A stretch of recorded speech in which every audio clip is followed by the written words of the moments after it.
I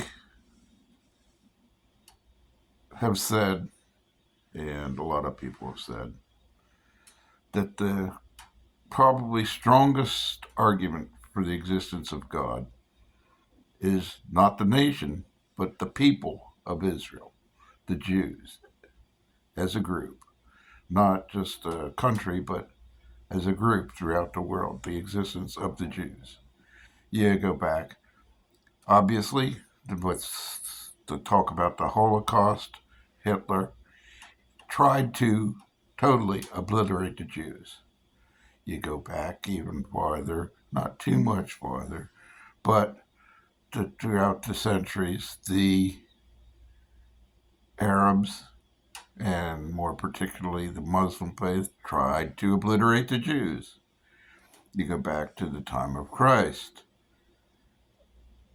Israel, 70 AD, destroyed the temple and much of Jerusalem, tried to destroy the Jews. You go back, there's a movie called One Night with the King about the Book of Esther. A man named Haman tried to destroy the Jews. And you could go back thousands of years repeatedly. Pharaoh tried to destroy the Jews, and the Exodus came about. And interestingly enough, Moses in the Exodus was the name that Leon Uris, and it's a book. I read the book. And they made a movie out of it in 1960 called Exodus.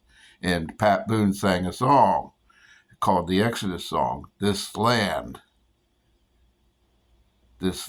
belongs to me. This land is mine, begins the song. This land belongs to me. And don't just take everything about Israel and say that Israel's always right. Because you go back through from the time of Abraham and then Isaac and then Jacob and his brother Esau and the conflict there, which is kind of the beginning of the conflict. But also Abraham had another son beside Isaac who was Ishmael, which is basically where they say the Arabs come from. But anyways, the conflict started back then, and there are others, Jacob and Esau, the Edomites. Uh, it's a conflict that's gone on for thousands of years. But one side had God, or they were on God's side. Not God was on their side, they were on God's side. Not because of anything that they did, God chose them. God chose Abraham, and from Abraham, rather than Ishmael, God chose Isaac. And from Isaac, rather than Esau, God chose Jacob. And then Jacob's 12 sons, the patriarch, who we got the 12 tribes of Israel. And that's the thing that God has chosen throughout the years. And God chose David, and through David, he chose Jesus Christ, who was only half a descendant of David because Mary was impregnated, for lack of a better word, by the Holy Spirit. So half of Jesus was Mary, it was man, but the other half was God. She was impregnated by the Holy Spirit. But, anyways, that's beyond the point. We're talking about Israel in general. We can't take Israel, Israel's always right. No, we can't. Because Israel, more than God says he didn't choose them because they were any better or any smarter or stronger or anything. He chose them because he chose them. Simple as that.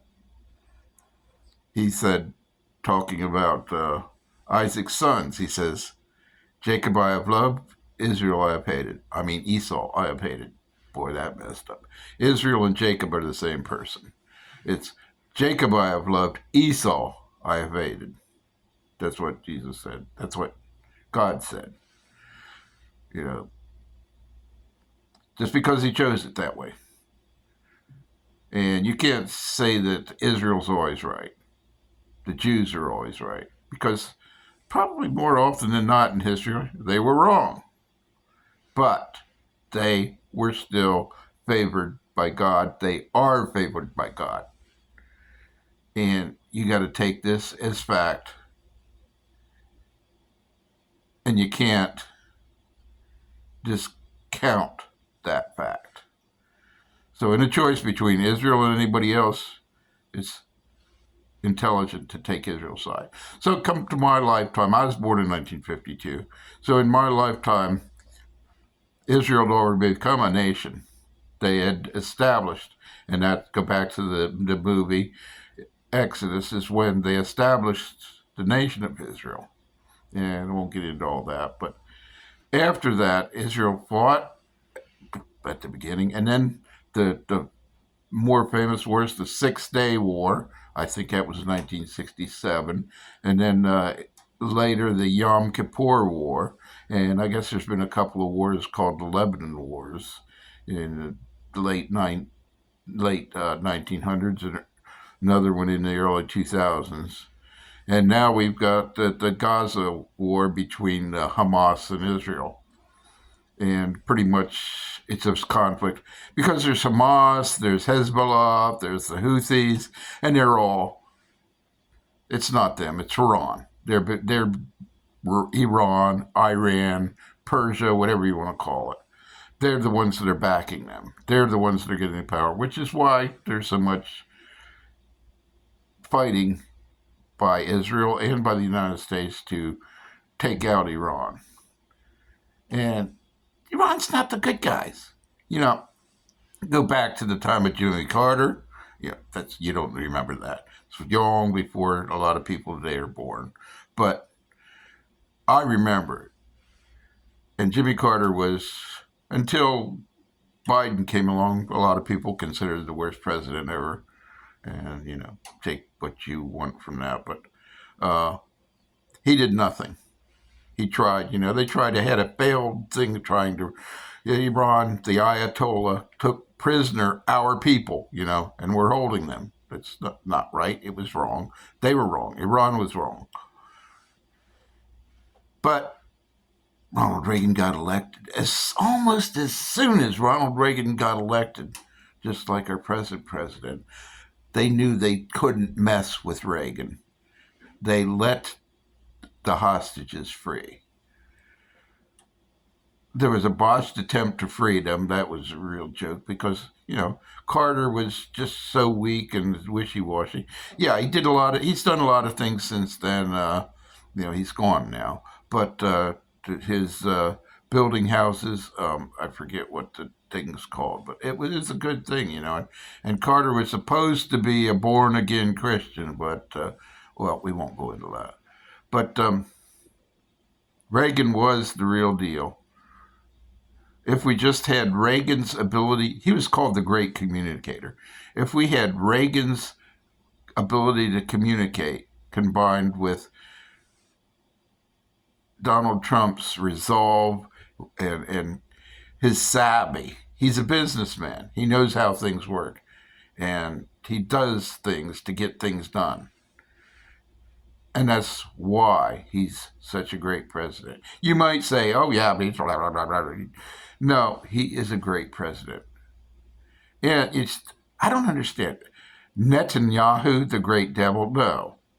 He might not be the greatest guy in the world. He might be, you know, but he's a Jew and he's favored by God. I mean, even you go back and look through the Bible,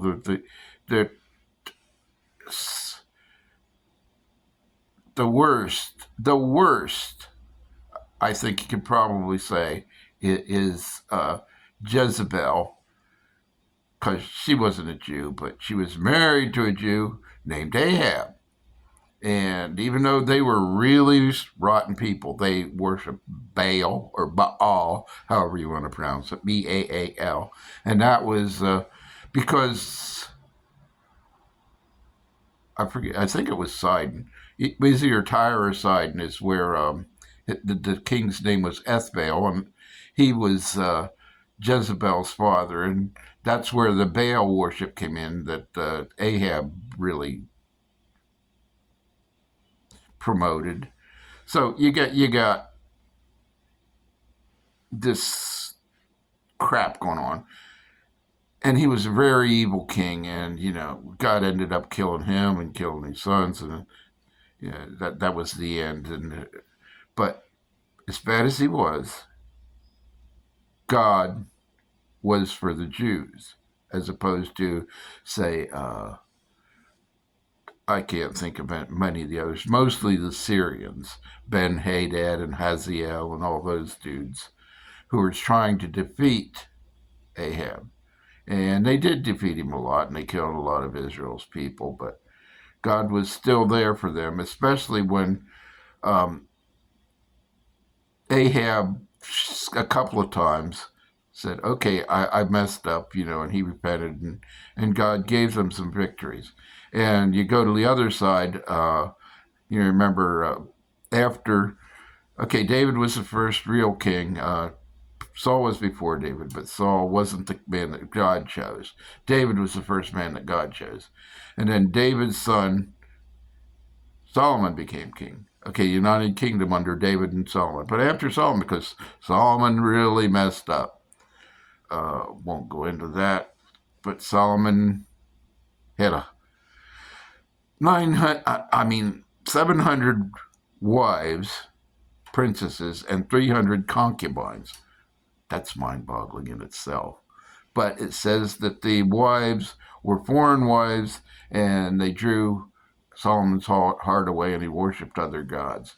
And because of that, his son Rehoboam only had the tribe of Judah. Well, actually, basically, it's Judah and Benjamin, and Simeon was part of Judah. I don't know why they always say it was 2 and 10, because when you go back, we won't go there, but if you go back to the books of Joshua and Judges, Simeon was in with Judah, so basically you can't separate Simeon from Judah. But anyways, so they split it. There were two nations, and the descendants of Rehoboam, and then you got down to Jehoshaphat, who was the same time as Ahab. And even though Jehoshaphat allied with Ahab, and he was really stupid, gave Ahab's daughter, he took Ahab's daughter to be a wife for his son, and that really messed things up. Athaliah, we won't get into that. But Jehoshaphat was a right man, and God honored him, and that's why Jehoshaphat was allied with Ahab, so there's a lot of things. But anyways, what I'm saying is you can't say the Jews are always right, because they aren't. But even though they're wrong, they're still favored by God. And when you take the Jews as opposed to the Arabs, the Muslims, the Jewish faith, as opposed to the Muslim faith, there's no contest. And you go back to the wars, the 6-Day War, the Yom Kippur War. You look at it. You had Egypt, you had Syria, you had all these other countries against little bitty Israel. Look at the map there. Look at the map. All the other countries. Look at the populations. Millions against just a few in Israel. But yet Israel won all those wars. Because God was with Israel. Or Israel was with God. Not by their choice, but by God's choice. God has blessed Israel. He will continue to bless Israel. So, you even go back to the book of Acts, when not Paul, this was before Paul, Peter and John were preaching. And I think it might have been Gamaliel was talking to the high priests and leaders of Israel. Okay, my mind's failing me what they're called. But anyways, the leaders of Israel. And they were saying, what are we going to do about these guys? They keep preaching about Jesus, saying he is raised from the dead, and they say that we killed him, which they did. They gave him to Pilate. Pilate's the one that killed him, but it wasn't Pilate's idea to kill him. Pilate tried not to kill him, But anyways, they were responsible. And I'm pretty sure it was Gamaliel says, it was actually a word, he said. We shall find ourselves fighting against God. That's one word, fighting against God in the Greek. I think it's Maketheos or Makios or something like that. But anyways, it's a Greek word. We will find ourselves fighting against God, and we don't want to do that. Bad idea. Anybody against God. It's funny back. I don't know if you remember the. Is it First Blood? Rambo.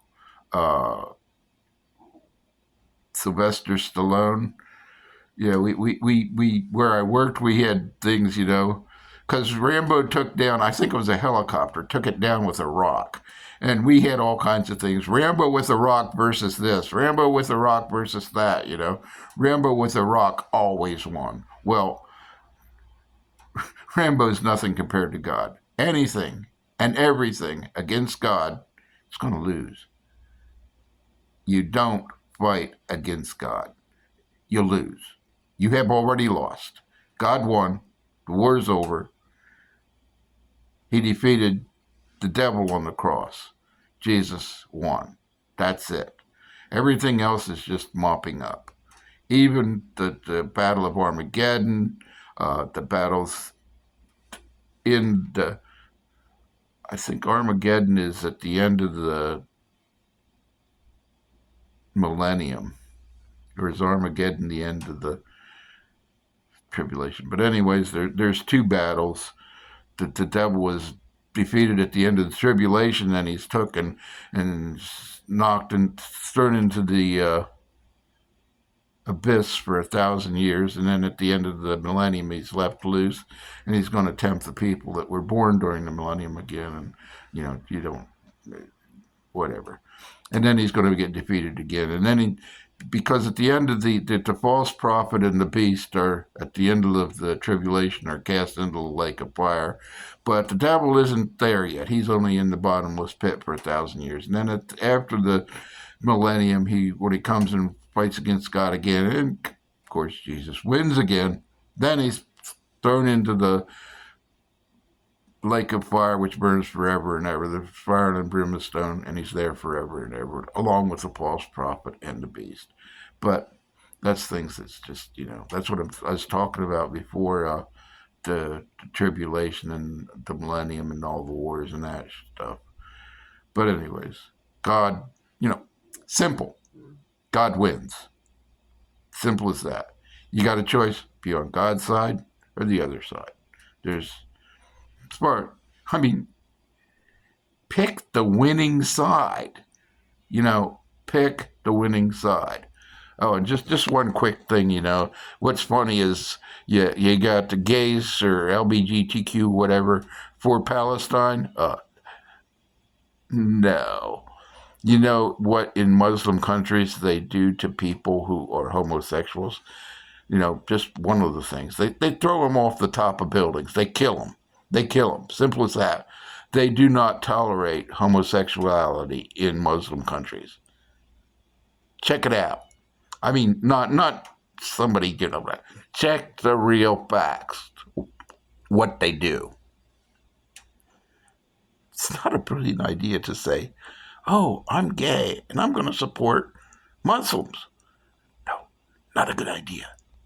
Okay, anyways, I'm going to end this now, and I don't know what I'm going to do with it. But to be quite honest, I'm making this more than anything else for Sabrina McCole. And Sabrina, I love you. Monica Stump. I don't know if you like that name or not. I know that's the name you were born with and had for 18 years, 19 years, whatever. And then you were Sabrina the Teenage Witch. But then all of a sudden you turned 20 and you couldn't very well be the Sabrina the Teenage Witch anymore, so you had to be Sabrina Nicole. At least that's what I understand. So anyways, Monica, Sabrina, I care for you. And I want to see you in heaven forever. So anyways, I'm going to end this now. I'm going to send it first to you, and I don't know what else I'm going to do with the rest. If anybody else hears it, whatever. Okay, signing off. This is me, Dave Kelp.